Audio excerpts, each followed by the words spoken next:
What's up, guys? Pa here, back with another review of a shoe that I've been wanting to review for a while now, but haven't got the chance to. It's the Nike Air Zoom All Out, and this is part of the line that contains this kind of Nike Zoom kind of air pocket sole, but it isn't exactly an air pocket, and we will be talking about that in during the video. I personally found these to be more comfortable than any Air Max that I've ever worn. I think Air Max is a bit of a gimmick, to be honest with you, because it just feels pretty firm, doesn't give you a lot of cushioning, and just doesn't feel that comfortable. But with this, it's a lot better, and we will be talking about this during the video. As I said, I've been wanting to do a review on these for a while, but just haven't got the chance to. I've had these for a long time now, and they are a very decent pair of shoes. With some flaws, I'll admit that, but for me, the flaws are kind of outbalanced by, should I say outweighed by the positives, which we will be talking about. So the first thing about this shoe, we get down to the bottom, and you see this is quite worn. I've worn this pair a good few times. You got this kind of zoom bottom, nothing too fancy, but it does have these kind of hexagonal patterns on the bottom. It just in order to provide you with a bit of traction, maybe in wet weather and stuff, if you are planning on wearing these for running, which is what these are technically designed for. But I personally prefer running in the Nike Epic React, to be honest. I don't like running in these because it generally feels a bit unstable, as you can probably imagine. I like wearing these for lifestyle, and they do look a bit goofy with like some things and stuff, but with some things they actually can look pretty great. But then we get to this midsole here, and you have this Nike Zoom branding right here, and which is a cushioning technology encased in this kind of Air Max style kind of air unit around the back. It's not actually air pockets or anything. I think it's actually a material that they use. This material can be found on like shoes such as the LeBrons, which haven't actually been that popular. The issue with this air unit is because many people have complained that it's quite unstable and it's easy to like completely go over on your ankle on the whole thing. But personally, it is the most comfortable shoe I have ever worn.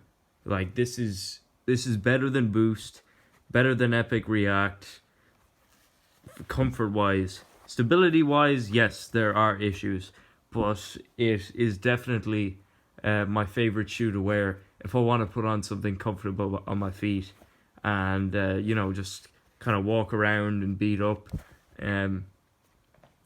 But getting to the toe box near the upper, it's made entirely out of Flyknit. It's quite a rough Flyknit, quite rough and not as soft as you'd probably expect for a Flyknit upper. The main issue with this shoe and why it's so unstable, it's the same with this midsole. The Flyknit is a lot firmer on the edges, around the lateral and medial side of the shoe, than it is in fact in the middle. In the middle, you've got this kind of really like loose, Flyknit, which kind of makes your foot slide around a little bit in the shoe, which can cause injuries like going over on your ankle and stuff like that. To add support, they've added Flywire cables, which are brilliant technology, I have to say. They're one of the few kind of gimmicky technologies that actually work. They do a great job at holding your foot in place in the middle of the shoe. The issue is kind of mainly at the front, which causes problems. Near the medial part of the shoe, you have this Flyknit collar at the top, which I find a little bit unnecessary, but I kind of think it looks cool. A lot of people will have divided opinions on how this looks, but there are the shoe is quite breathable, as you can see. There's a lot of holes for your foot to breathe in hot weather. You see that you have it on the dynamic fit collar as well. Sometimes, even though there are peripherals in the upper, I do find my foot overheating if I'm running or something in these, which again I don't really like to run in these. So that's just something to note in that if you want to run in these. As well as this kind of looks like a soccer kind of style inspired shoe. I honestly wouldn't recommend playing soccer in these, as you will probably break your ankles. But aside from this, you go to the back of the shoe. You have a kind of a plasticky kind of heel counter type material, which kind of adds a bit of structure and support at the back of the shoe, but not a lot. There's still a lot of sliding around from your heel and the back, and then kind of like a higher tier midsole.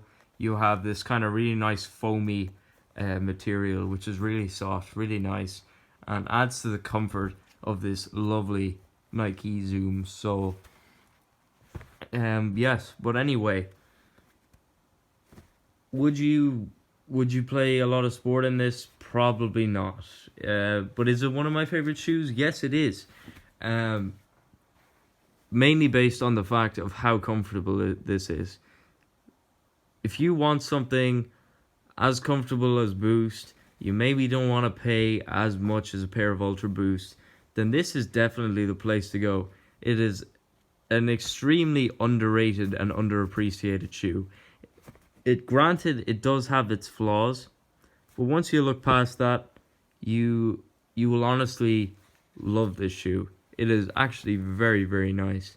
But with that being said, this concludes the review. If you liked it, don't forget to support the video with a like and subscribe if you're new. And peace.